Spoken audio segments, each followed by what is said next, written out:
서론 부분 읽어보세요. 지난 시간에 우리는 야고보서의 메시지 믿음은 행함이다에 관하여 살펴봤습니다. 야고보서는 베드로 전서, 요한일기 3서 및 유다서와 함께 유대인 성도들에게 보내진 공동서신입니다.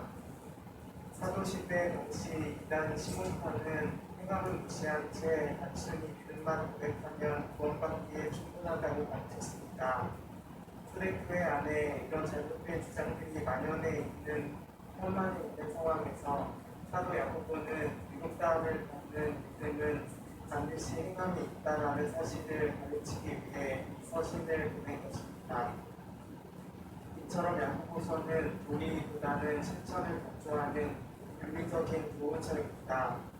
야고보서가 말하는 주된 내용은 믿음은 행함이다라는 것입니다. 이것이 그토록 많은 사람들이 이 책을 사랑하는 이유이자 동시에 그토록 많은 사람들이 이 책을 기피하는 이유이기도 합니다. 우리는 실제적 충고를 원합니다. 그래서 야고보는 우리 마음속에 잘 잡고 있는 잘못된 고정관념들을 신랄하게 비판합니다. 오늘 우리는 계속해서 야고보서의 메시지 믿음은 행함이다에 관하여 공부하겠습니다. 네. 야고보서의 주제는 단순합니다.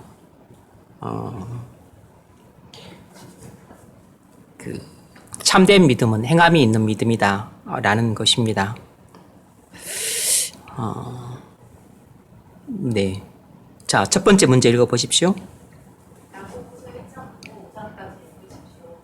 야고보는 행함은 없고 믿는다고 말하는 것으로 충분히 구원받는다고 가르치는 잘못된 주장들을 녹박하기 위해 이 서신을 기록했습니다. 그러면서 야고보는 우리 마음속에 자리 잡은 세 가지 잘못된 고정관념들을 지적합니다. 이것이 무엇입니까? 네. 이 야고보서를 개관할 때, 믿음은 행함이다라고 하는 관점에서 살펴보면 그냥 그렇게 1장부터 5장까지 전체를 그렇게 구조를 개관할 수 있는데, 여기서 우리는 이 사도 야고보가 말하는 잘못된 고정관념이라고 하는 관점에서 바라보니까 이제 구조를 이렇게 우리가 분석을 하는 것입니다. 야고보가 말하는 잘못된 고정관념 뭐가 있는가? 세 가지를 언급한다 그랬습니다. 첫 번째는 시련은 나쁜 것이다. 아니라는 거죠. 그건 잘못된 고정관념이라는 것입니다. 시련은 좋은 것이라는 것입니다. 성도에게 모든 시련은 다 좋은 것이라는 것입니다. 두 번째 잘못된 고정관념은 믿음은 동의하는 것이다 라는 것입니다. 아니라는 거죠. 믿음은 아는 것이다. 아니라는 것입니다. 믿음은 지적으로 동의하는 것이지만 거기에 그치지 않고 감정적으로 호응을 하고 또 의지적인 순종이 반드시 수반되는 것이 믿음이라는 것입니다. 그러니까 행함이 없는 믿음은 믿음이 아니라는 거죠. 행함이 있는 믿음만 참된 믿음이라는 것입니다. 그런데 행함은 어디서 나오는 거죠? 의지적인 순종에서 나오는 것입니다. 그래서 반드시 의지적인 순종이 수반되는 믿음이라야 참된 믿음이고, 그 믿음이 바로 의롭다함을 받는 믿음이고 이신칭의 믿음이고 구원을 얻게 하는 믿음이라는 것입니다. 야고보 사도의 가르침은 되게 간결합니다. 그리고 명료해요. 그리고 세 번째로 잘못된 고정관념이 뭐냐면 신앙은 개인 문제다라는 것입니다. 첫 번째 문제, 기독교 신앙은 개인 문제입니까? 기독교 신앙은 개인 문제입니까? 맞는 것 같기도 하고 또 아닌 것 같기도 하죠. 먼저 답부터 이야기를 하고 지나가자면 기독교 신앙은 본질적으로는 개인 문제지만 그러나 관계적으로는 공동체적인 문제입니다. 다시 말해서 신앙은 사적인 문제이면서 동시에 공적인 문제인 것입니다. 이건 나중에 설명하겠지만 이것은 신앙만 그런 게 아니에요. 신앙은 본질적으로 개인적인 문제입니다. 그래서 어떤 사람들은 신앙은 개인적인 영역의 문제이기 때문에 다른 사람들이 간섭할 문제가 아니라고 주장합니다. 내 신앙에 대해서 다른 사람들이 이렇다 저렇다 말할 문제가 아니라는 것이에요. 그렇지 않습니다. 왜냐하면 신앙은 개인적인 문제이면서 동시에 공동체적인 문제이기 때문에 그렇습니다. 믿음이 행함으로 나타나야 한다는 측면에서 보면 기독교 신앙은 단순히 개인적인 문제인 것만은 아니라는 것을 알 수 있어요.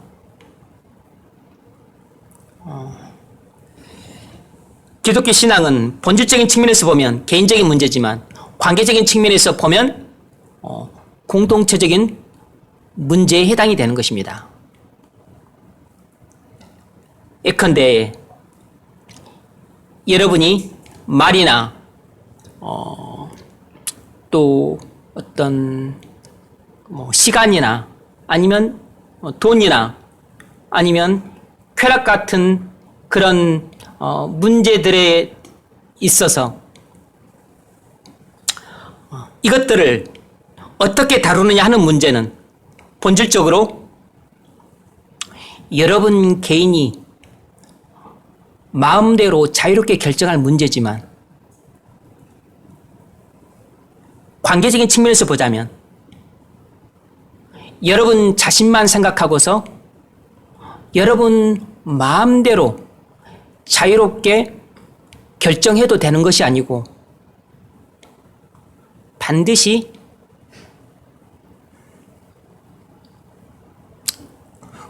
공동체 전체를 생각하고서 결정해야 되는 문제인 겁니다. 그러니까 신앙이라고 하는 것은 우리가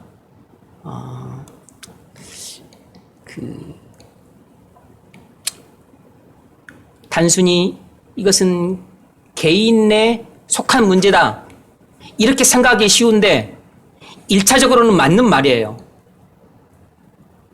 그런데 그것은 좁은 시야로 보는 것이고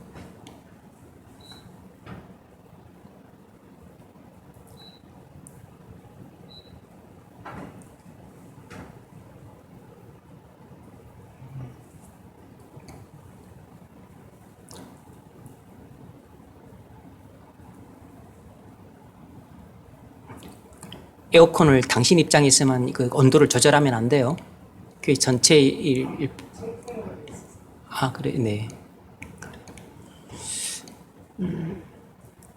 그래서 신앙은 본질적으로는 개인의 문제지만 그러나 개인의 문제인 것만은 아니고 관계적인 측면에서 보면 이건 공동체적인 문제라는 것입니다. 그래서 여러분이 말을 하는 것은 본질적으로는 여러분 개인의 자유이기 때문에 여러분이 말하고 싶은 대로 마음대로 말을 해도 돼요. 하지만 여러분 개인이 마음대로 자유롭게 말할 수 없어요. 왜냐하면 관계적인 측면을 고려를 해야 되니까. 여러분이 말하는 것이 다른 사람들한테 상처를 주거나 여러분이 말하는 것이 가정을 위태롭게 만들거나 여러분이 말하는 것이 다른 사람들을 이간시키거나 여러분이 말하는 것이 교회에 덕이 안 된다면 여러분은 그렇게 말할 자유가 없는 것입니다. 그러니까 여러분이 말을 할 때 말하는 것은 본질적으로 여러분 개인의 자유에 속한 문제지만 그러나 우리가 어떤 행동을 할 때는 본질적인 측면만 고려하는 게 아니에요. 관계적인 측면도 반드시 고려를 해야 되는 것입니다. 이건 내가 하고 말고의 문제가 아니고 이건 반드시예요.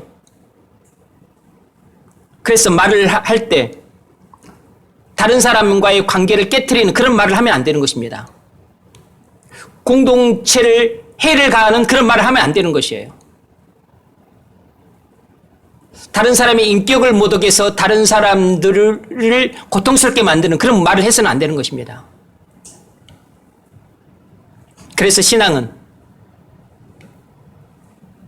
본질적으로는 개인 문제지만 그러나 관계적으로는 공동체 문제인 것이에요.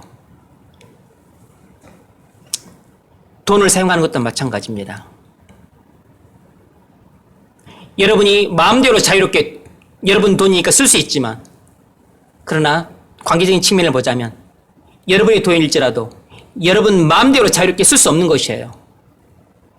그 쓰는 것이 여러분 가정 공동체를 힘들게 만들면 안 되는 것입니다.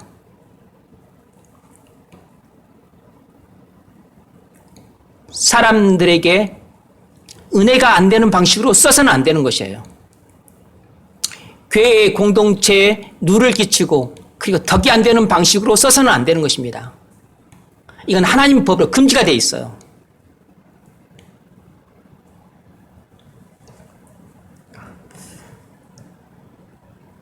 엄밀하게 말하자면 본질은 자유지만 관계적인 측면에서는 구속을 받는 것입니다. 그래서 관계적인 측면에서 허용이 되는 범위 안에서만 나의 본질적 자유가 인정을 받는 것이에요. 이것은 사회생활에서도 똑같이 해당이 되는 것입니다. 이 원리는 아주 중요해요.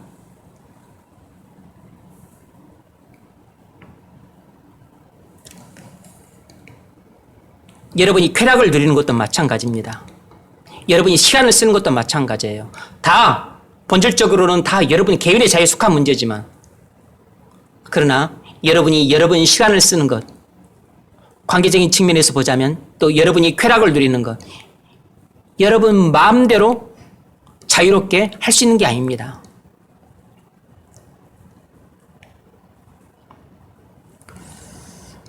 그러므로 기독교 신앙은 본질적으로 개인적인 영역의 문제지만 관계적으로는 공동체의 영역의 문제에 해당이 되는 것입니다. 그러므로 신앙은 개인적인 문제이자 동시에 공동체적인 문제예요. 따라서 신앙은 단순히 개인적인 문제라고 말한다면 그건 틀린 말인 것입니다. 신앙이 개인적인 문제인 측면이 있지만 그러나 공동체적인 측면의 문제도 있는 것입니다. 그래서 신앙을 단순히 개인적인 문제니까 내 자유다, 내 마음대로 할 수 있다, 내 마음대로 결정할 수 있다, 노터치, 간섭하지 마라 이렇게 말해서는 안 되는 것입니다. 다시 말하지만 신앙은 본질적으로 개인의 문제지만 그러나 관계적인 측면에서는 공동체의 문제예요. 반드시 공동체가 허용하는 범위 안에서만 나 개인의 자유가 인정이 되는 것입니다. 이것은 우리 사회에서 우리가 어떤 행위를 할 때도 마찬가지로 적용이 돼요. 똑같이 적용이 됩니다. 며칠 전 지하철 격차 안에서 어떤 30대 청년이 담배를 피우자 타고 가는 그 격차 안에서 담배를 꺼내 물고 피웠어요. 그 주변 사람들이 제지하자 그 청년이 내가 담배를 피우는 것은 내 마음이고 내 자유다 라고 말을 했습니다. 그리고 제지하고 나무라는 사람들을 도리어 꼰대 같은 놈들이라고 막 욕을 해대며 상스러운 행동을 했어요.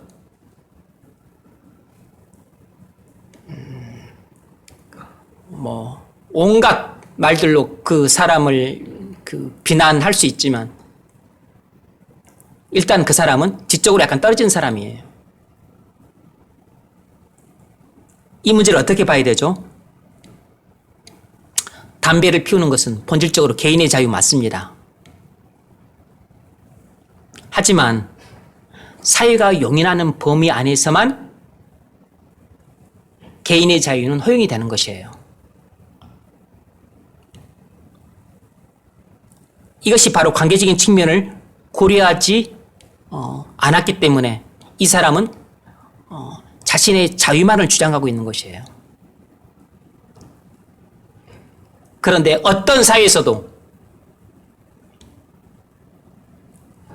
사회 공동체에 속한 많은 구성원들에게 피해를 주면서까지 허용되는 개인의 자유란 없는 것이에요. 그러니까 그 청년이 지하철에서 담배를 피우는 것은 본질적으로 개인이 자유롭게 결정할 문제지만 관계적인 측면에서 보자면 개인이 자유롭게 결정할 수 있는 문제가 아닌 것이에요. 이것은 그 사람이 속한 사회라는 공동체가 용인하지 않기 때문에 그는 담배를 피울 자유를 주장할 수 없는 것입니다. 그래서 법적으로 지하철 안에서는 담배를 피우지 말라고 담배를 피울 개인의 자유를 제한하고 있는 것이에요. 사유재산을 자본주의 국가에서는 자유민주주의 국가에서 다 인정을 해요. 그러나 사유재산은 내 재산을 내가 어떻게 쓸 것인지는 나 개인의 자유예요. 그럼 항상 용인이 되는가? 아닙니다. 사회 공동체가 허용하는 범위 안에서만 허용이 되는 것입니다. 사회 공동체의 유익을 위해서는 사유 재산을 제한을 하기도 해요. 그래서 그린벨트를 정하면 아무리 자기 산이지만 그거 개발 못하는 것입니다. 아무리 자기 들판이지만 그 개발 못하는 것이에요. 사회에서도 일반 사회에서도 한 개인이 어떤 행동을 할 때는 본질적인 측면에서는 다 자유예요. 그러나 사회라고 하는 개인은 사회 속에서 존재하는 존재이기 때문에 개인은 사회를 벗어나서 존재할 수 없는 것이에요. 항상 개인은 사회하고 관계 속에서 자신의 행동이 규정을 받는 것입니다. 그래서 본질적으로는 내 집을 가지고 거기에 뭘 하든 내 자유지만 그러나 관계적인 측면에서는 아닙니다. 사회가 용인을 해줘야 돼요. 사회 공동체에 해를 주거나 아니면 불미스럽게 여기거나 아니면 사회 공동체가 허용하지 않는다면 내 개인의 자유는 용납되지 않는 것입니다.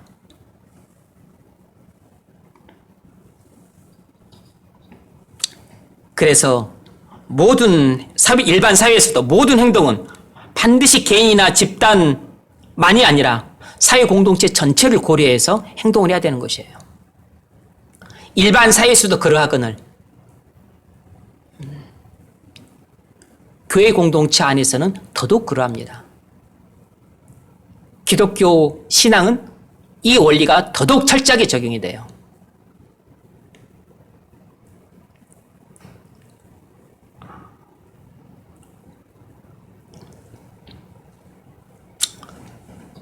그러므로 신앙은 개인적인 것이다. 이렇게만 말한다면 틀린 말입니다. 왜냐하면 항상 개인적인 것이 아니기 때문에 항상 개인적인 것만은 아니기 때문입니다. 신앙은 개인적이면서 동시에 공동체적인 것이에요. 그런데 많은 성도들이 자신이 뭔가를 할 때 항상 본질적인 측면만 생각하고 관계적인 측면들은 많은 부분 빠뜨려요. 이것이 신앙의 성숙도의 차이인 것입니다. 성숙도의 차이인 것이에요.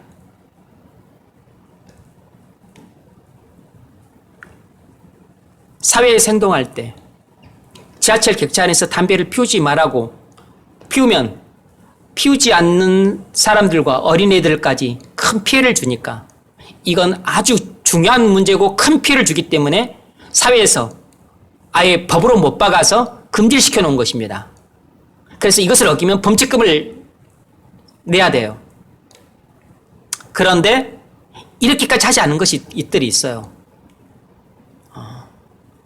내 자유지만 또 한다고 해서 사회가 나를 벌을 줄 수 없어. 법으로 규정이 안 돼 있으니까. 하지만 다른 사람들이 다 불편해, 힘들어해, 고통스러워해. 그러면 어떻게 해야 되죠? 하지 말아야 돼요. 그게 뭐죠? 그게 A라고, A. 그게 A라고.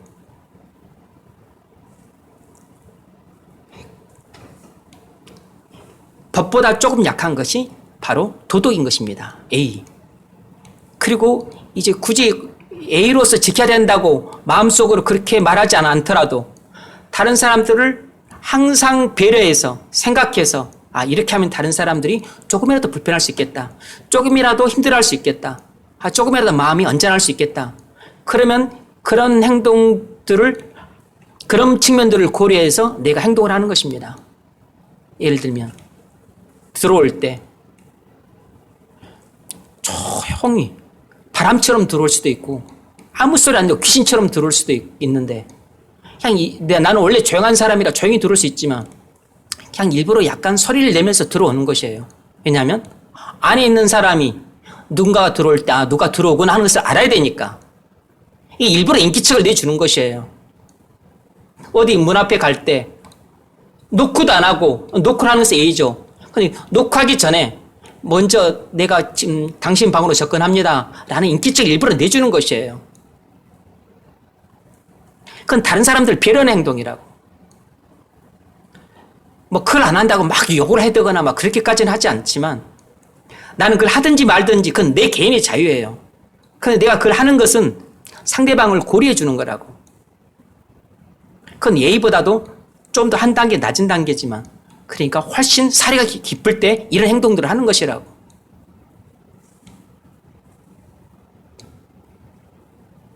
우리 행동은 본질적인 측면만 고려하면 지극히 자기 중심적이 되고 이직이 되는 것입니다. 그런데 그런데 공동체 전체를 생각할 때, 반드시 해야 되는 것들은 법으로 정해놨어요. 근데 법으로 정해놓기 뭐한 것, 그러나 가급적 지켜지면 주변 사람들이 편한 것, 그런 것들은 예의에 속하는 것들이에요. 제가 말한 것도 넓은 범주에서는 예의에 속하는 것이죠. 에티켓에 속하니까. 아는 사람들 다 지키는 것들입니다. 그냥 모르면 안 지키는 거지만. 갈 때 어디 문 앞에 있으면 우리가 헛기침 하잖아요.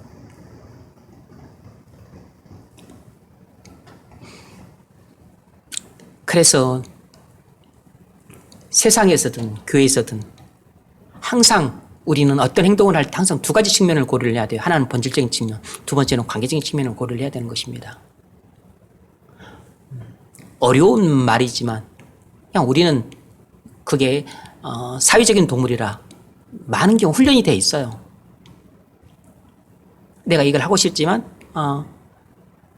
내가 사무실에 담배를 피우고 싶지만 옆 사람이 불편한다. 그러면 우리가 담배를 안 피우죠.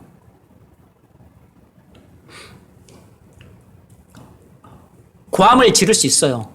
노래를 부를 수 있어요. 피아노 꽝꽝꽝 칠 수 있어요. 집에서 얼마든지 내 자유지. 그런데 위아래 집에 피해를 주면 그거 곤란하죠. 법적으로 정해놨다고. 예를 들면 60데시벨 이상은 하지 말라고. 그럼 60데시벨 아니면 상관이 없는 겁니까? 사람들이 불편하면 그것이 50데시벨이 됐더라도 자제를 해야지, 자제를. 내가 고함을 지를 수 있지만 그거 안 질려야 되는 거라고.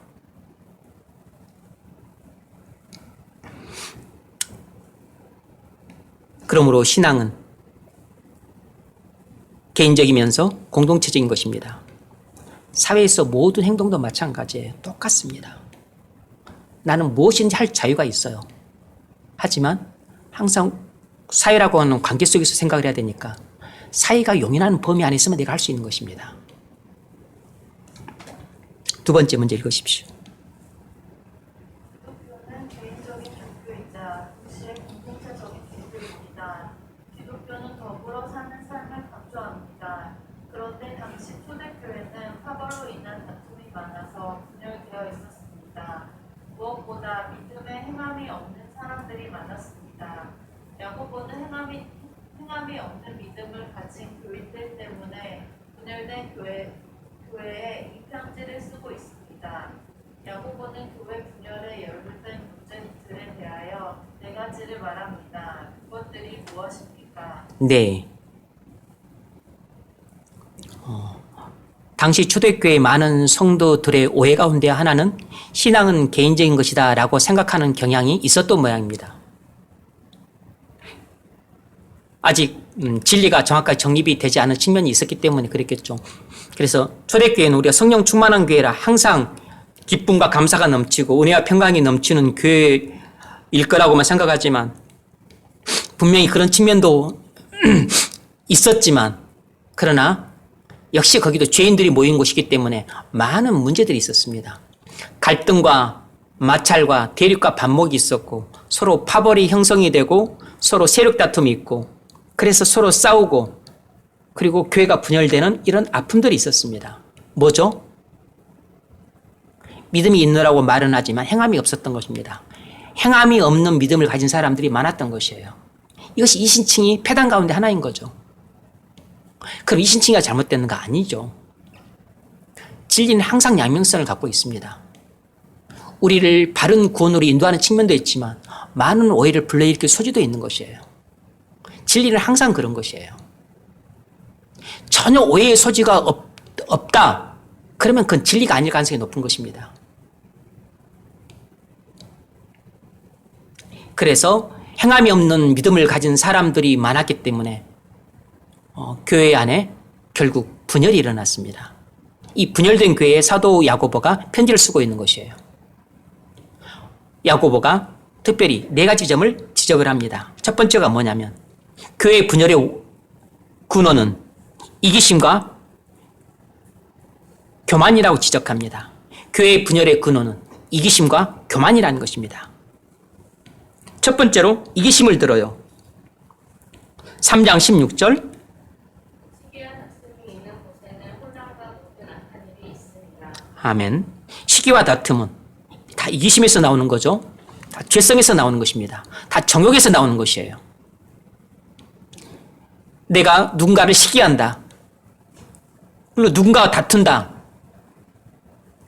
그 근본 원인은 이기심 때문인 것입니다. 4장 1절로 3절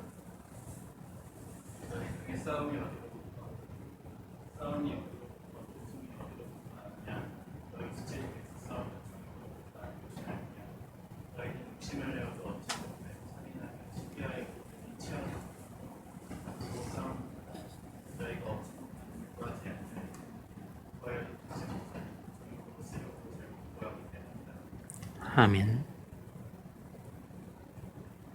너희 중에 싸움이 어디로부터, 다툼이 어디로부터 나느냐? 정욕으로부터 나는 것이라는 것입니다. 죄로부터 나온다는 거죠. 죄성으로부터 다툼과 싸움이 나온다는 것입니다. 뭐죠? 이기심으로부터 나온다는 거죠. 이기심 때문에 다투고 이기심 때문에 싸운다는 것입니다.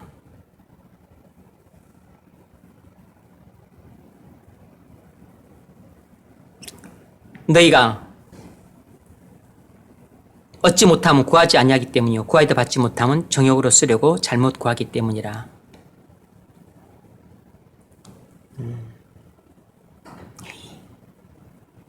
이기심에서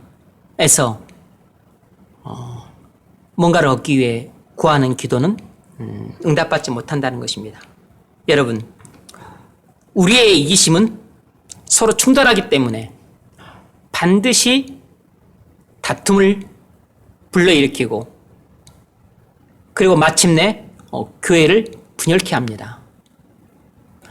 왜냐하면 서로 자기를 이롭게 하려고 하는 마음은 충돌할 수밖에 없어요. 그런데 서로 자기를 부인하고 다른 사람을 사랑하는 마음은 충돌하지 않죠. 서로에 대해서 고맙게 생각을 하죠. 내가 너를 생각하고 너가 나를 생각하니까 오히려 은혜가 넘치죠. 근데 서로 자기를 사랑하는 마음은, 자기를 이롭게 하려고 하는 마음은 반드시 충돌을 합니다. 충돌을 피할 수가 없어요. 그래서 다툼과 싸움이 일어납니다. 다툼과 싸움이 반복이 되면 분열이 되는 것이에요.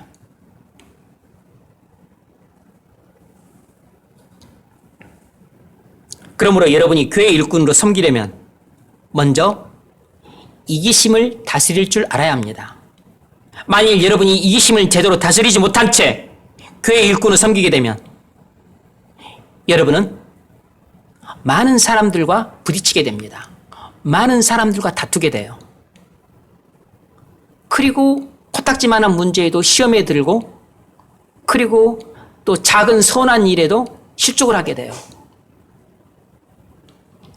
그래서 이기심을 다스리지 못하는 사람들이 교회에 일을 맡거나 일꾼이 되면 이 사람은 그냥 뻑하면 시험에 들고 뻑하면 실족을 하고 뻑하면 상처를 받는다 그래요.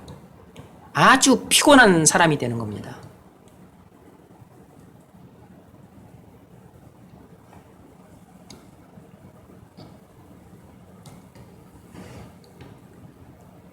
그래서 이기심을 해결하지 못하는 사람이 이렇게 봉사를 하거나 무슨 일을 하게 되면 꼭 다툼이 일어나요. 그래서 서로 사이가 갈라져. 그리고 관계가 깨지고, 그리고 이제 꼭 이렇게 끼리끼리 모여서 파벌을 형성하고 세력을 형성합니다. 그래서 교회에 분열을 조장을 해요. 왜냐하면 분열이 된 상관이 없어요. 그 자기 마음 맞는 사람들끼리 모이고 맞지 않은 사람하고는 거리를 두는 것에 상관없어. 왜냐하면 본인 좋아하는 대로 행동을 하니까. 이기심이 그를 지배하고 있으니까. 그래서 전부 이기심에서 비롯된 일들입니다. 그래서 여러분이 이기심의 지배를 받으면 여러분은 자주 다투게 되고, 그리고 자주 싸우게 되고, 자주 충돌하게 되고, 그리고 자주 갈등을 빚게 돼요.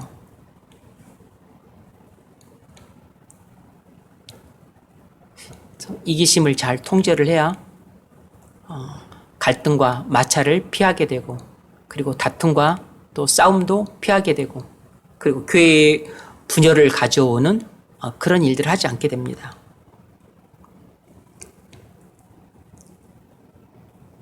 정반대로 교회를 이기심을 다스리면 교회를 분열시키는 게 아니라 교회를 하나 되게 만들겠죠. 두 번째는 교만입니다. 교회 분열을 가져오는 두 번째 근원은 교만이에요. 사실상 이기심보다 더 무서운 것은 교만입니다. 교회 분열을 가져오는 데 있어서 가장 주된 원인은 사실상 교만이에요. 4장 6절 읽으세요. 그러므로 일렀을 때 하나님이 교만한 자를 높게 치시고 겸손한 자에게 은혜를 주신다 하였습니다. 아멘.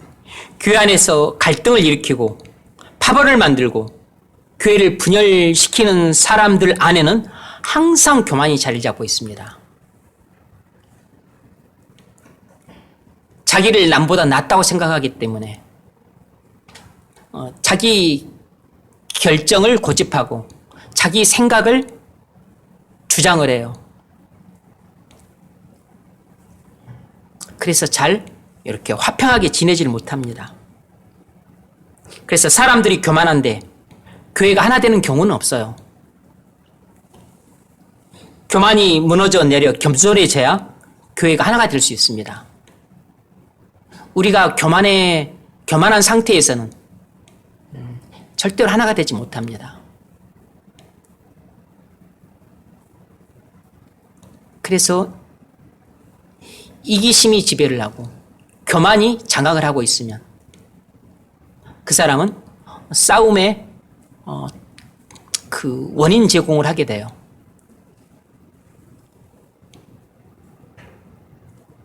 그래서 이 자아가 깨지고 교만이 무너져 내려야 비로소 우리는 주님 손에 붙들려서 일꾼으로 쓰임받을 수 있습니다. 두 번째로 교회의 분열의 해결책은 하나님께 복종하는 것이라는 것입니다. 교회의 분열의 원인은 이기심과 교만이라 그랬는데 이 교회의 분열을 해결하는 이 대책은 하나님께 복종하는 것이라는 것이에요. 다시 말하면 교회의 분열의 근본적인 원인은 행함이 없는 믿음 때문인 것입니다. 그러므로 행함이 있는 믿음을 회복할 때 교회의 분열을 근본적으로 해결할 수 있는 것이에요.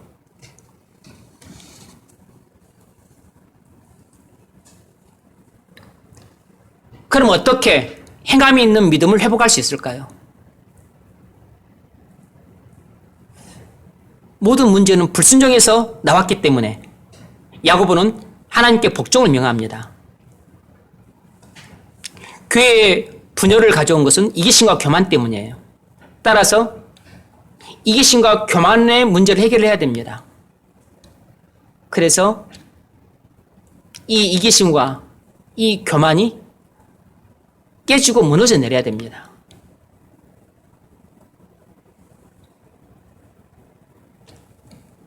그러려면 자기가 이기적이고 교만하다는 것을 알아야 돼요.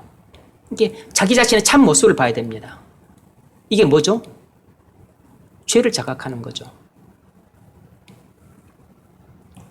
그래서 애통하는 마음이 들어 회개를 하게 될 때 자가 깨지고 교만이 무너져 내리게 됩니다.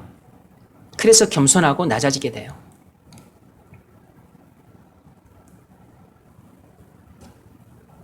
그렇게 되면 비로소 우리는 하나님 말씀을 복종할 수 있게 됩니다. 어떻게 된 거죠? 믿음의 행함이 뒤따르게 돼요. 그러니까 참된 회개를 통해서 우리는 행함이 있는 믿음을 갖게 되는 것입니다.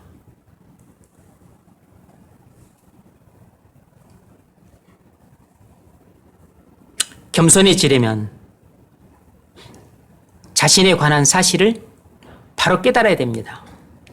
그래서 그 야고보서 4장이나 5장을 보면 야고보가 자기 편지를 받는 그 교회의 성도들을 아주 신랄하게 정죄를 합니다. 아주 강하게 질타를 해요. 4장 7절로 10절을 보십시오. 읽으세요. 그런즉 너희는 하나님께 복종할지어다 마귀를 분석하라 그리하면 너희를 피하리라 하나님을 가까이 하라 그리하면 너희를 가까이 하시리라 죄인들아 손을 깨끗이 하라 그 마음을 좁은 자들아 마음을 성결하게 하라 슬퍼하며 애통하며 울지어다 너희 웃음을 애통으로 너희 즐거움을 근심으로 바꿀지어다 주 앞에서 낮추라 그리하면 주께서 너희를 부르시리라. 아멘. 야고보는 교인들 전체를 하나님 앞에 세웁니다. 죄인들아, 두 마음을 품은 자들아,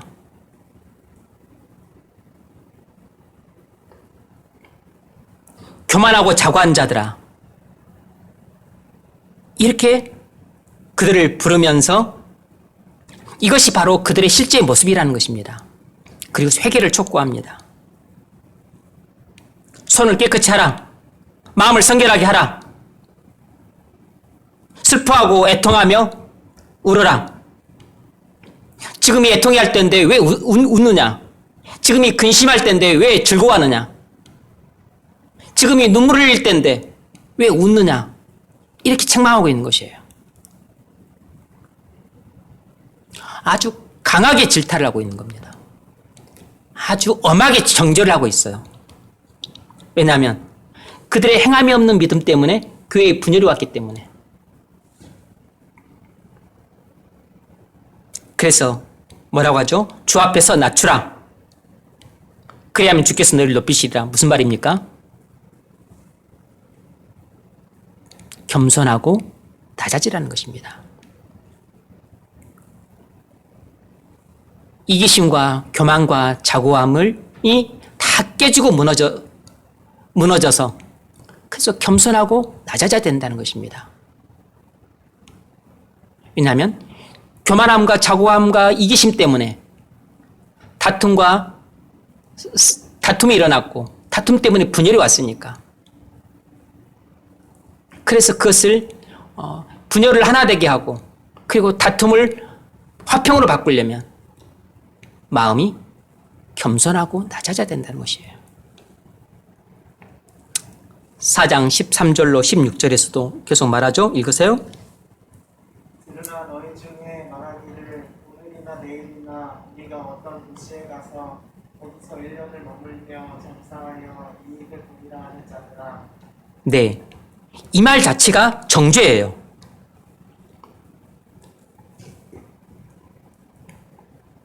교회 안에 이런 사람들이 있다는 것입니다. 이런 사람은 어떤 사람들인 거죠? 이따 16절을 보면 알지만 14절인 거죠. 계속 읽으세요. 내일 일을 너희가 알지 못하는도다. 너희 생명이 무엇이냐? 너희는 잠깐 보이다가 없어지는 않겠다. 네. 뭐라고 지금 이 자기 편지를 받는 교회 성도들을 정죄하냐면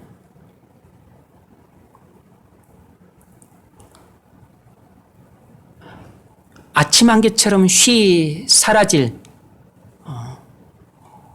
허망한 존재인데 허탄한 자랑이나 하고 있는 어리석은 사람들이라는 것입니다. 그러니까 자기 생명이 언제 꺼질 줄도 모르는데 나는 어디 가서 내년에 돈 많이 벌어서 나는 기와집 지어야지, 이런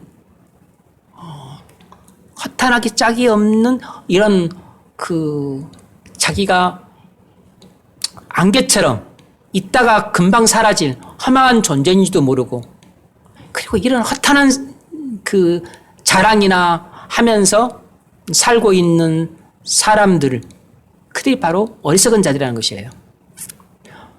뭐죠? 행함이 없는 믿음을 갖고 있는 사람들인 것입니다. 자기 존재의 허망함도 모르고 이렇게 쓸데없는 자랑이나 하면서 지내니까 맨날 싸우고 다투고 갈등을 일으킨다는 것이에요. 네, 읽으세요. 너희가 도리어 말하기를 주의 뜻이면 우리가 살기도 하고 이것이나 저것을 하리라 할 것이거늘 이제도 너희가 허탄한 자랑을 하니 그러한 자랑은 다 악한 것이다. 아멘.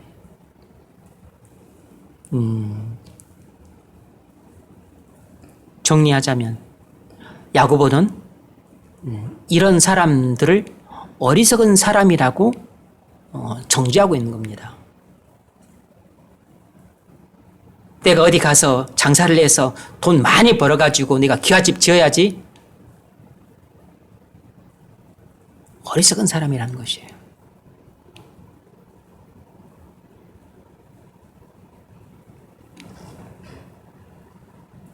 (5장 1절로 6절) 읽으세요.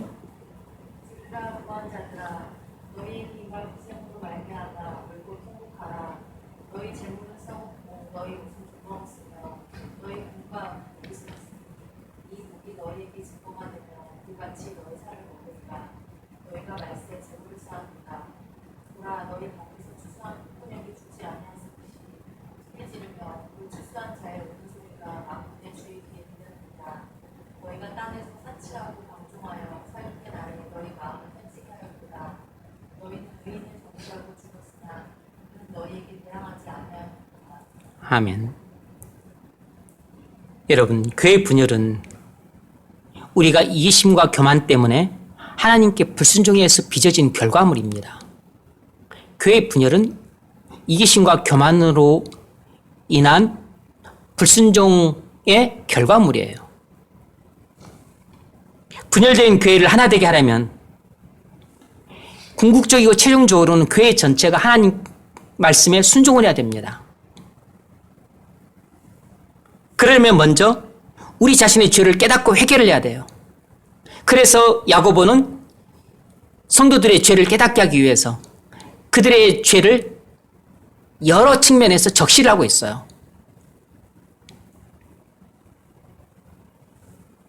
죄인들, 두 마음을 품은 자들, 교만한 자들, 그리고 이렇게 장사에 의해서 이익이나 벌 궁리나 하는 이런 허탄한 생각을 하는 어리석은 자들, 그리고 5장에서는 불의하게 축제하는 자들을 정죄하고 있습니다.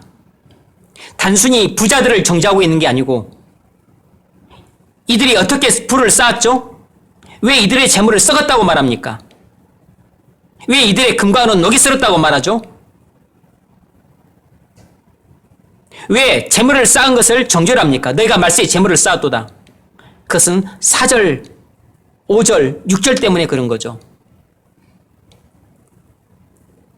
악덕 기업주의였던 것입니다. 악덕 지주였던 것이에요. 소작인에게 소작료를 주지 않는 것입니다. 노동자에게 월급을 주지 않은 것이에요. 그리고 자기는 사치하고 방탕하게 살았던 겁니다. 그 심지어 의인을 죽이기까지 했어요.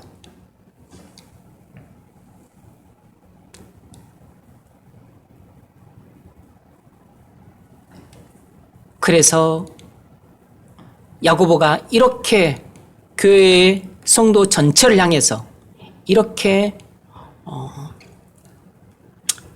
심하게 질타를 하고 그리고 엄하게 정죄를 하는 이유는 그들의 행함없는 믿음의 실제 모습을 보게 해서 그들을 회개하기 위함이었던 겁니다. 그래서 자신들의 교만함, 자고함, 어리석음, 그리고 자신들의 죄악, 자신들의 탐욕,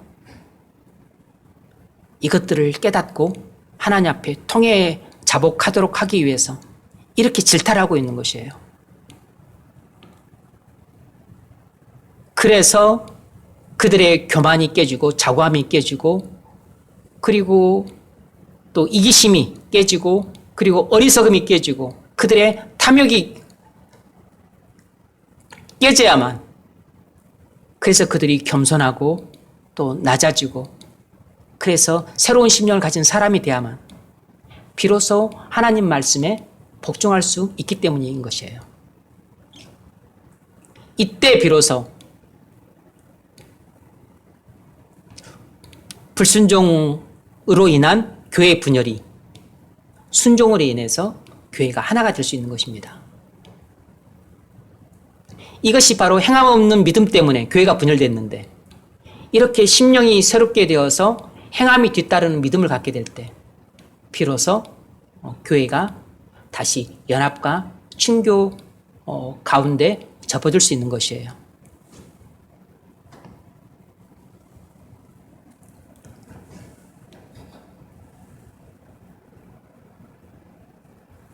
여러분, 이기심과 교만과 어리석음이 깨져야 합니다. 그래야만 우리는 자기를 부인하고 자기 십자가를 지고 겸손하고 낮아질 수 있습니다. 내가 정말 겸손하고 낮아질 때 우리는 하나님을 말씀을 자원해서 순종할 수 있어요. 하나님 말씀을 자원해서 순종할 때 비로소 교회가 하나가 되는 겁니다. 교회가 그리스도 안에서 이미 연합은 이루어졌으니까 느슨해졌던 연합이 강고해지면서 그리고 친밀한 교제가 이루어져요. 그때 하나됨을 더욱 강하게 확인할 수 있죠.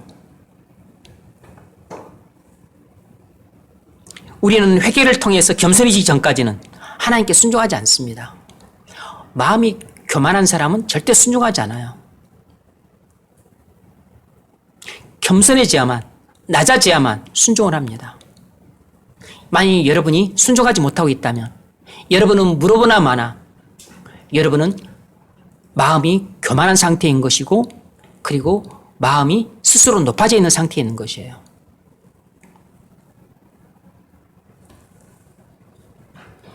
여러분의 이기심과 교만 때문에 여러분이 속한 모임이 자주 다툼과 분열이 생기고 있다면 그래서 그것을 해결하고 싶다면 먼저 여러분은 여러분의 죄를 깨닫고 해결하셔야 됩니다.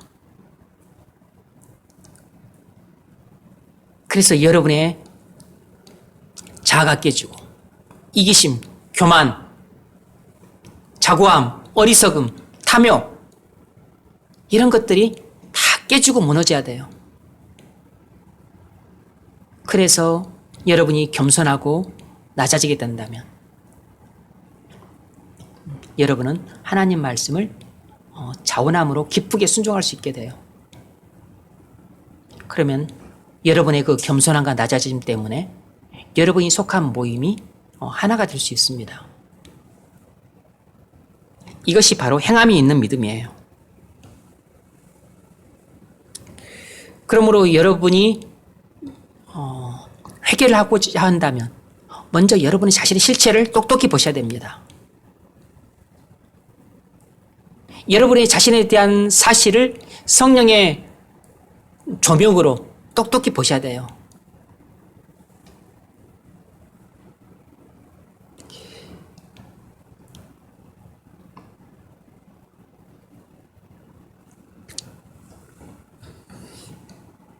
세 번째로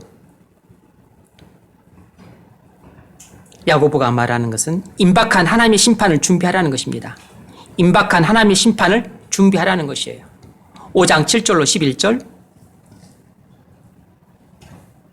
형제들아 주께서 강림하시기까지 길이 참으라.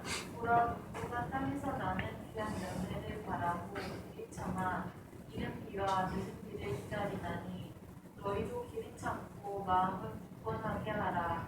주의 강림이 가까우니라. 형제들아 서로 원망하지 말라. 그리하여야 심판을 면하리라. 보라 심판주가 문 밖에 계시니라. 형제들아 주의 이름으로 많은 선지자들을 고난과 오래 참음의 분으로 삼으라.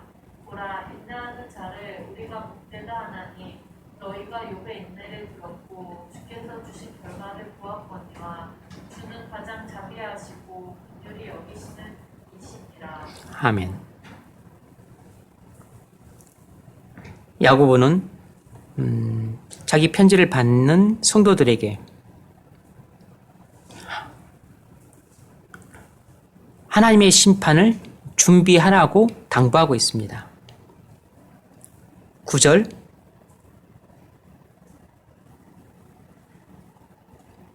형제들아 서로 원망하지 말라. 그리하여 심판을 면하리라. 보라 심판주가 문 밖에 서 계시니라. 8절. 주의 강림이 가까우니라. 왜 이 이야기를 하고 있죠?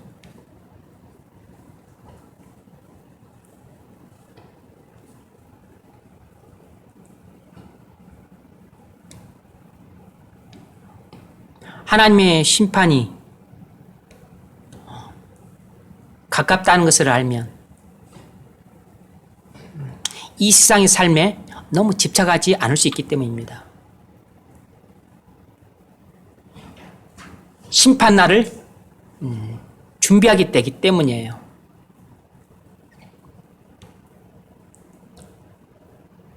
하나님의 심판을 준비하려고 하는 것은 비록 우리가 이 세상을 살지만 저 세상에 마음을 두고 저 세상을 바라보고 살라는 것입니다.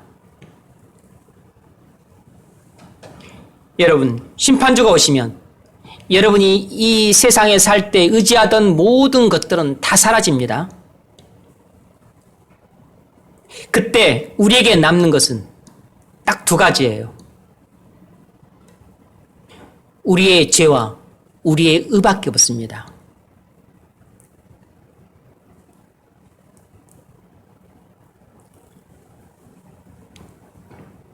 의는 없고 죄만 가득 안게 되는 사람들은 심판주를 맞이할 때 멸망의 심판을 받게 됩니다. 그런데 그리스도 안에서 죄사함을 받고 의롭다함을 받은 성도는 이미 모든 죄를 사함 받았기 때문에 죄가 없어요. 의만 있습니다. 그래서 그는 하나님 주님의 신부로 분류되어서 그래서 영생에 부활을 하게 돼요. 심판주는 여러분의 죄와 여러분의 의를 보시고 심판하십니다.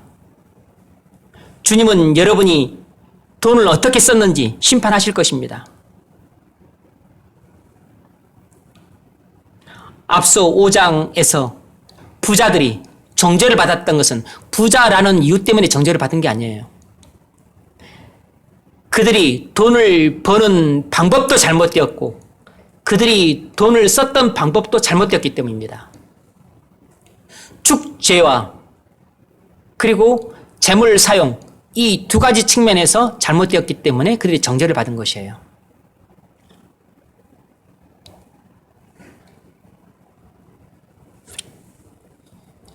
여러분이 돈을 어떻게 썼는지를 보면 여러분이 여러분의 인생의 주인으로 주님을 모시고 살았는지 아니면 여러분 자신을 모시고 살았는지를 알 수 있는 것입니다.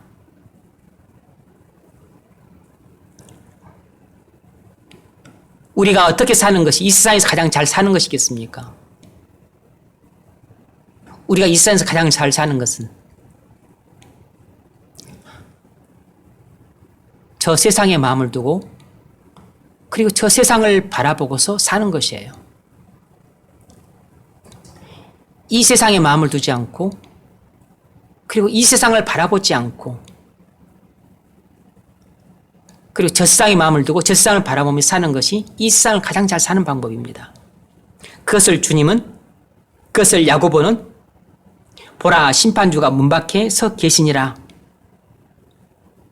이렇게 말씀하신 것이에요.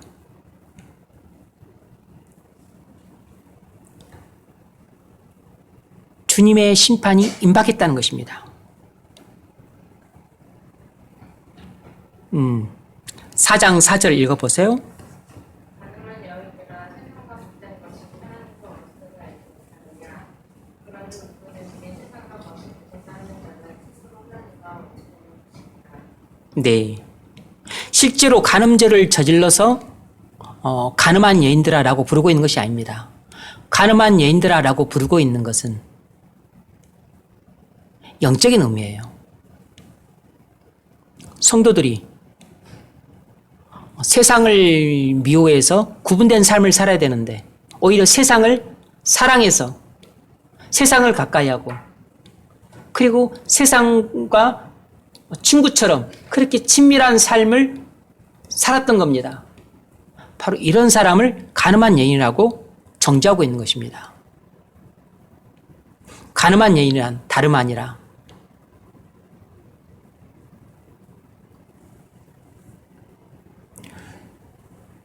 주님보다 세상을 더 사랑해서 주님보다 세상을 더 가까이 하고 주님보다 세상과 더 친한 친구처럼 친밀하게 지내는 사람, 이 사람이 바로 영적으로 간음한 여인인 것이에요.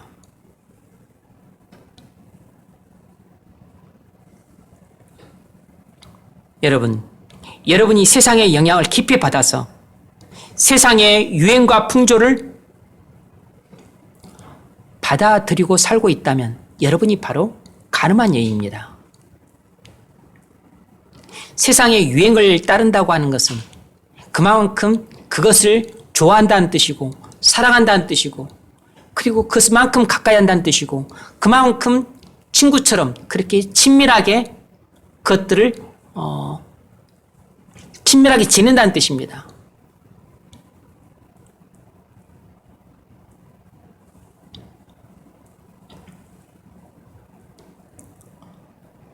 그래서 세상의 유행과 풍조를 우리가 따르지 말아야 되는 이유가 바로 그것입니다. 이 세상과 세상에 있는 것들을 사랑하지 말라 그랬습니다. 왜냐하면 그것들은 다 인간의 육체의 정욕에서 나온 것이고 안목의 정욕에서 나온 것이 이생의 자랑에서 나온 것이고 근본적으로는 사단이 뿌려놓은 씨들이기 때문입니다. 이 세상과 세상에 있는 것들을 사랑하지 말라. 누구든지 이 세상을 사랑하면 아버지 사랑이 그 속에 있지 아니하니 이는 아버지께로 나온 것이 아니요 세상으로조차 나온 것이라. 이 세상도 그 정욕도 다 지나가되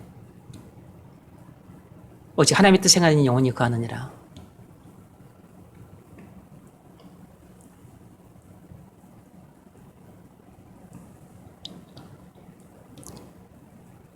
그래서 뭐 요즘은 뭐가 유행하죠? 귀농이 유행한가? 하나요? 여러분 그런 거 하지 마십시오.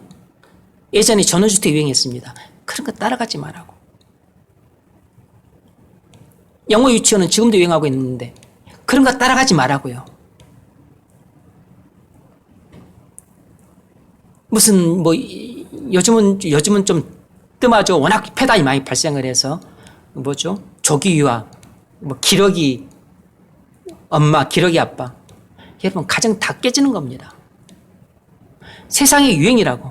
세상의 풍조인 것입니다. 뭐 어학연수.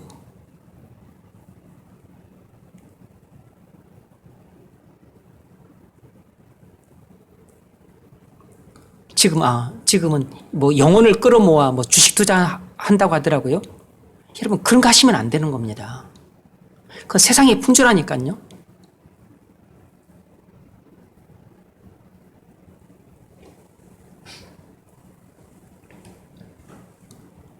주식 투자하면 돈 벌 것이 눈에 보이는 경우가 많이 있죠. 무슨 예를 들면 뭐 바이오 기업 그거 이렇게 상장할 때, 아니 뭐 공기업 상장할 때, 그건 해놓기만 하면 무조건 뭐 따놓은 당상이에요. 두 배를 벌지, 나중에 10배를 벌지. 그건 아무도 모르는 사람에도 그건 다 알아요. 그렇게 하면 돈 번다는 거. 하나님이 하지 말라면 안 하는 게 좋습니다. 목사인 저조차도 저거 해놓으면 저 돈 몇 배로 버는데 보이죠.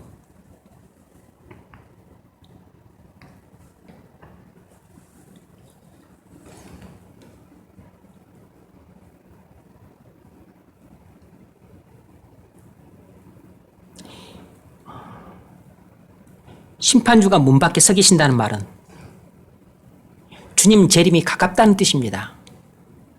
그 이야기는 단순히 재림만 가깝다는 뜻이 아니고 여러분의 심판이 임박했다는 뜻입니다. 저의 심판이 임박했다는 뜻이에요. 심판주가 문 밖에 서 계신다.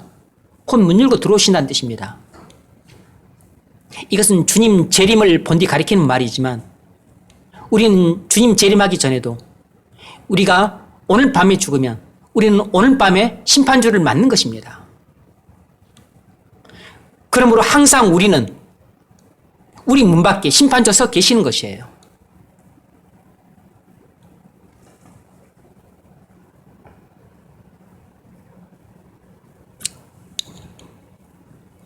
왜 이야기를 할까요? 이런 심판의식을 갖고 살 때 이 세상을 가장 거룩하게 살 수 있기 때문입니다. 이렇게 심판의식에 붙들려 살 때 우리가 세상을 미워해서 그리고 구분된 삶을 가장 잘 살 수 있기 때문이에요. 다시 말하면 우리가 이렇게 심판의식에 충만해서 살게 되면 회개하는 삶을 살게 되는 겁니다. 하나님 말씀에 복종하는 삶을 살게 되므로 교회를 하나되게 만들기 때문이에요. 이렇게 심판의식에 충만하는 할 때 우리가 행함이 있는 믿음을 갖게 되는 겁니다.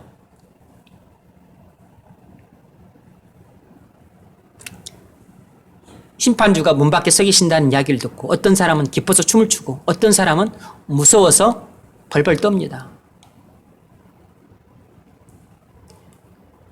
여러분, 우리가 다 죽기 싫죠? 근데 여러분 죽음이 가까웠다는 말을 들으면 우리가 제대로 된 성도라면 우리는 정말 기뻐해야 됩니다. 이제 이 세상에서 고난은 다 끝났구나. 이제 나는 고통도 슬픔도 눈물도 애곡함도 없는 주님 안에서 영원한 안식이 기다리고 있는 주님 품으로 나는 들어가게 됐구나. 그래서 정말로 기뻐하고 춤을 춰야 되는 것이에요. 만약 우리가 그렇게 못 살고 있다면 우리가 다 잘못 살고 있는 겁니다. 그런데 죽음이 하나도 무섭기는커녕 오히려 죽음을 사모하고 열망하고 고대하는 마음이 있다면 여러분 정말 지금 신앙생활을 잘하고 있는 것입니다. 이 세상을 정말 잘 살고 있는 것이에요. 바울은 빌립보서 1장에서 그렇게 고백했잖아요. 죽든지 살든지 내 몸에서 그리스도께서 존귀하게 되게 하려 합니다. 내가 삶과 죽음 사이에 끼었지만 그래서 내가 주님과 함께 있는 것을 내가 더 소망한다 그랬습니다.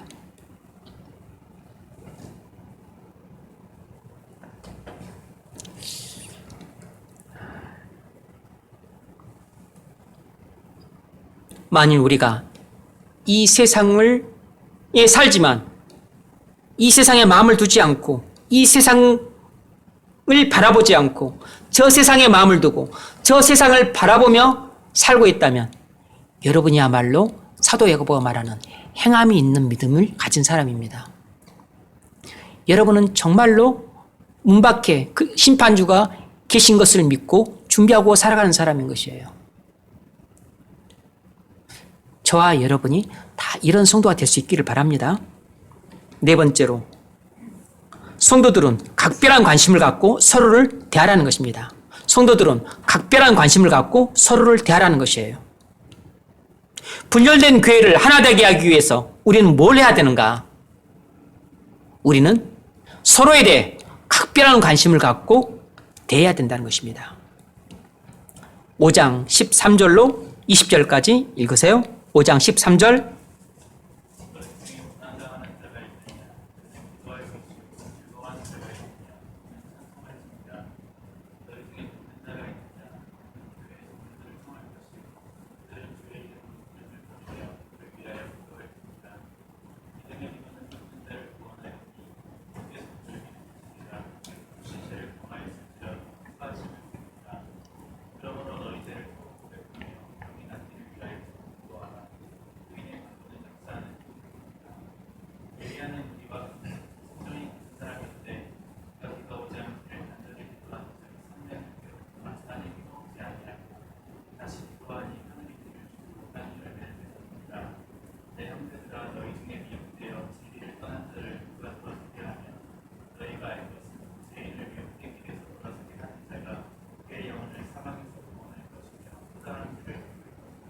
아멘.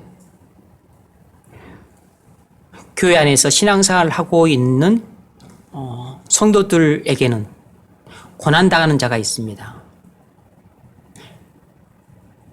기뻐하는 자가 있어요. 병든 자가 있습니다. 먼저 자기 자신이 기도를 하죠. 자기 자신이 찬송을 합니다. 자기 자신이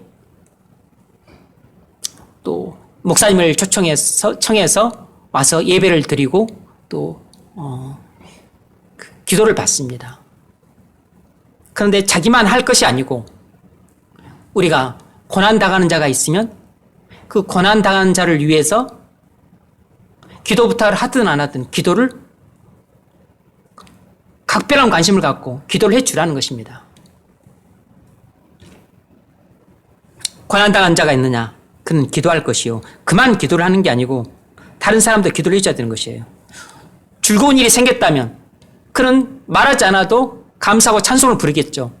근데 그때 마음을 같이 해서 함께 즐거워하고 그리고 함께 노래를 불러주라는 것입니다.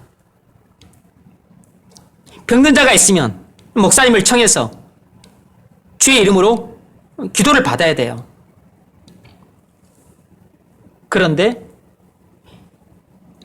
그가 자신을 위해서 기도하고 목사님이 그를 위해서 기도를 할 뿐만 아니라 모든 성도들이 그에 대해서 각별한 관심을 갖고 기도를 하라는 것입니다.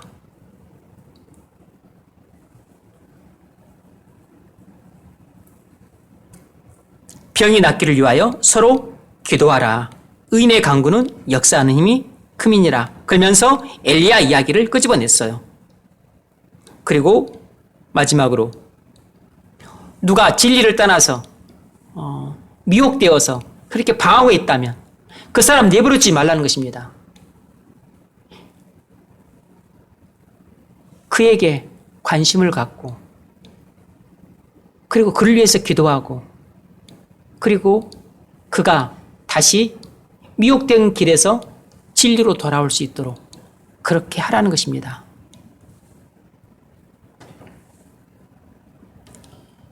여러분, 우리 그리스도인이 이 세상에 살 때 우리의 첫 번째 임무는 나 자신을 행복하게 하는 것이 아닙니다. 나 자신을 기쁘게 하는 삶을 사는 것이 아니에요. 나 자신을 먼저 위하는 것이 아닙니다. BTS는 뭐 Love Yourself라고 하는 그런 그 CD가 있는지 노래가 있는지 모르겠지만 아무튼 Love Yourself를 자주 말을 하더라고. 그런데 이것은 완전히 성경 메시지와 정반대되는 세상의 메시지입니다. 우리 하나님 백성들에게 말씀하시는 메시지는 이것과 정반대되는 메시지예요. 거기 나와 있죠. 마태복음 22장 말씀. 읽으십시오. 마태복음 22장 37절로 40절.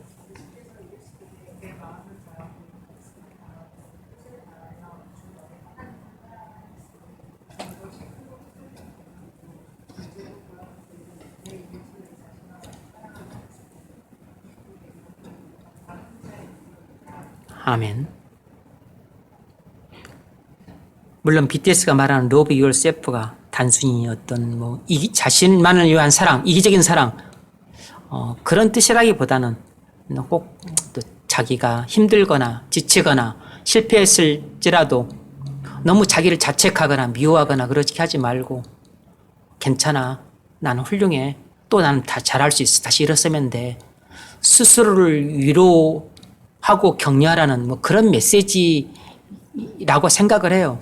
하지만 어쨌든 이런 Love Yourself라고 하는 것은 가르쳐주지 않아도 사람들이 다 본능적으로 하는 것입니다. 이런 메시지는 자칫 잘못하면 이기심을 합리화시키고 그리고 오히려 이기심을 부추길 수 있는 경향이 있어요. 많은 세상 사람들은 이 메시지를 듣고 그 어떤 슬픔에서 벗어나고 방황에서 벗어나고 그리고 자기 자신에 대해서 좀 더 사랑이 되었다고 막 그러면서 BTS를 좋아한다는 이야기를 들었습니다.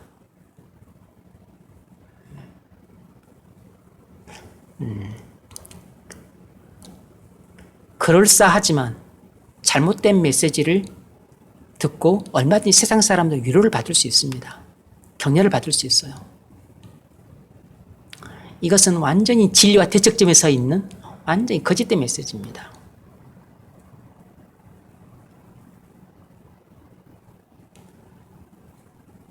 성경이 가장 정죄하는 것이 이기심입니다. 성경의 메시지가 뭐죠? 자기를 사랑하라는 말은 신구약 성경 66권 가운데서 한마디도 없어요.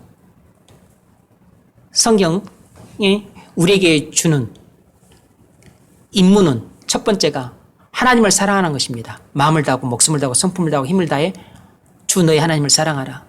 두 번째 우리의 임무는 이웃을 사랑하는 것입니다. 내 이웃을 내 몸과 같이 사랑하라.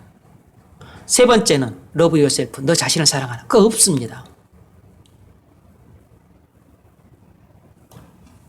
세 번째 메시지가 있다고 한다면 뭐냐면 네 자신을 부인하고 네 자신의 십자가를 져라. 이것이에요. 근데 사실상 이것은 첫 번째, 두 번째에 대한 반대말이기도 한 것입니다. 하나님을 사랑하라, 이웃을 사랑하라. 이 말은 네 자신을 부인하고 네 자신의 십자가를 지라. 이 말과 똑같은 것이에요.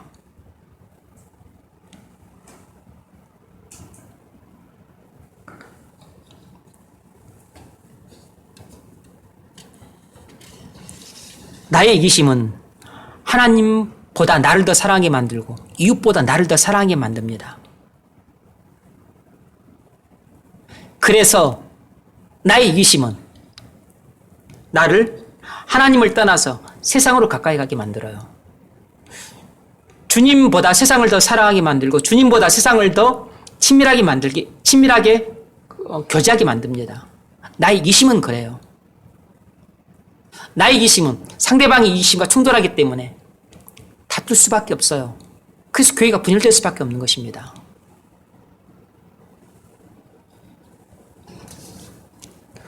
우리가 하나님을 이렇게 마음을 다해 사랑하면, 우리가 이웃을 내 몸처럼 사랑하게 되면 절대로 다툼이 없습니다. 절대로 싸움이 없어요. 서로 미워하거나 분노하지 않게 되죠. 그리스도 안에서 그리스도의 피로 연합된 우리가 더욱 친밀한 교제를 누림으로 서로 하나됨을 뜨겁게 확인하게 됩니다. 그래서 우리가 그리스도인답게 살려면 우리가 다른 사람을 사랑할 수 있는 능력이 있어야 돼요. 그것이 곧 경건의 능력입니다. 우리가 그리스도인답게 살려면 다른 사람들을 사랑할 수 있는 능력이 있어야 됩니다. 믿음으로 순종할 수 있는 능력이 있어야 돼요. 뭐죠? 믿음으로 순종할 수 있는 능력. 다른 사람을, 그리고 하나님을 사랑하고 다른 사람을 사랑할 수 있는 능력. 이게 뭐죠? 경건의 능력입니다. 믿음으로 순종할 수 있는 능력. 그리고 사랑할 수 있는 능력. 이것이 바로 성도가 지녀야 될 경건의 능력이라고.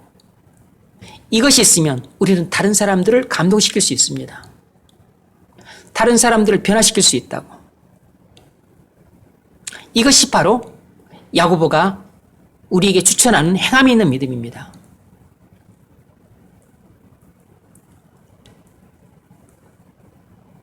그래서 기독교 신앙은 개인적인 문제이면서 동시에 공동체적인 문제인 것이에요.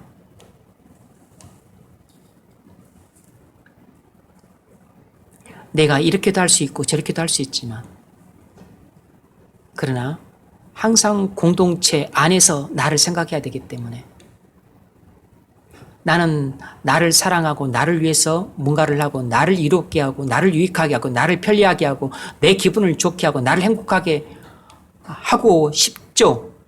우리는 다. 그런데 하나님 공동체를 생각하면 그렇게 할 수가 없는 것입니다. 여기서는 하나님을 사랑하라, 이웃을 사랑하라 이렇게 말씀을 하세요.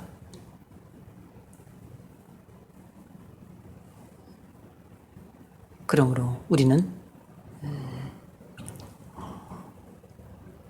항상 어떤 문제를 생각할 때 본질적인 측면도 생각을 해야 되지만 관계적인 측면을 생각을 해야 됩니다. 그래서 이 관계적인 측면에서 허용되는 범위 안에서만 내가 개인적으로 할 수 있는 것을 해야 되는 것이에요. 나 자신을 사랑하는 것 허용을 하지 않습니다. 하나님이 허용하는 것은 하나님을 사랑하는 것과 이웃을 사랑하는 것이에요. 내게 허용하는 것은 나 자신을 부인하고 십자가를 지는 것입니다. 이것이 뭐죠? 이것이 바로 사랑의 능력이라고. 이것이 바로 순종의 능력이라고. 이것이 바로 경건의 능력입니다. 그래서 우리는 혼자 사는 게 아니라 다른 공동체 멤버들과 함께 더불어 사는 것이에요. 그러므로 신앙은 개인적이면서 동시에 공동체적인 것입니다. 그래서 반드시 공동체 안에서 용인되는 것만 내가 할 수 있는 것이에요. 결론, 야고보는 궁극적으로 행함이 있는 믿음이 참된 믿음이라는 메시지를 전합니다. 행함이 없는 믿음 때문에 교회가 분열됐습니다. 그리고 교회의 분열을 해결하려면 행함이 있는 믿음을 회복해야 돼요. 행함이 있는 믿음은 어떻게 회복이 되죠? 회개를 통해서 회복이 됩니다. 자기 자신의 참모습을 봐야 되는 것이에요.